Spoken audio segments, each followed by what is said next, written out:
Hey guys, in this video I'll be showing you how to draw graphs of the quadratic equation based on the values of a, b and the discriminant. So let's take a quadratic equation ax square plus bx plus c. So just remember 3 points in this, that the graph of a quadratic equation is a parabola. You'll understand this in the chapter conic sections, parabola. For now just remember this point. So parabola is something shaped like this. If this is the coordinate system, it's something like this. This is the shape of a parabola.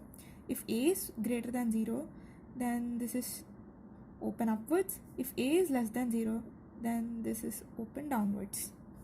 So then the vertex point is minus b by 2a and minus d by 4. So this point is called the vertex point. So you can find this by using two methods, either by using the conic sections or the second derivative method. So we have three cases in this, where d is greater than 0, d is equals to 0 and d is less than 0. So first let's see what happens if d is greater than 0. When a is greater than 0, we'll be having two graphs like this. We know that if d is greater than 0, we are going to get real and distinct roots. So there are two roots. So we have one graph like this and the other graph like this, something like this. So why are there two graphs? So we know the vertex point is minus b by 2a and minus d by 4a, right? A is already greater than 0. So if b is greater than 0, then we are going to this. We are going to get this graph. If b is less than 0, then we are going to get this graph. Similarly, if a is less than 0,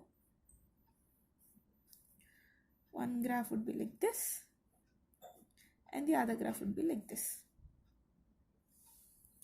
If d is equals to 0, we know that the roots are equal. So what are we going to get? We'll get the two graphs as if a is greater than 0, something like this. One graph would touch the x-axis at only one point, and we'll get the other graph something like this. Here also we get the same. If b is greater than 0, then we'll get this graph. If b is less than 0, then we are going to get this graph. Similarly, a less than 0. We have two graphs, something like this, something like this. Two graphs, right? So in the third case, where d is less than 0, we are not going to have any roots. So the graph does not touch the x-axis at any point. So graph would be something like this.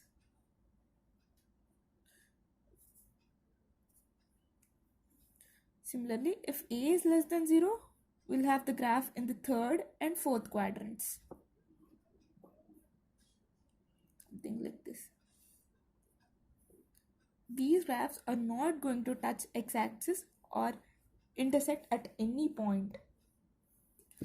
So we are going to get all these graphs just by knowing whether the value whether d is greater or equals to or less than 0, and based on the sign of a, we are going to get all these graphs.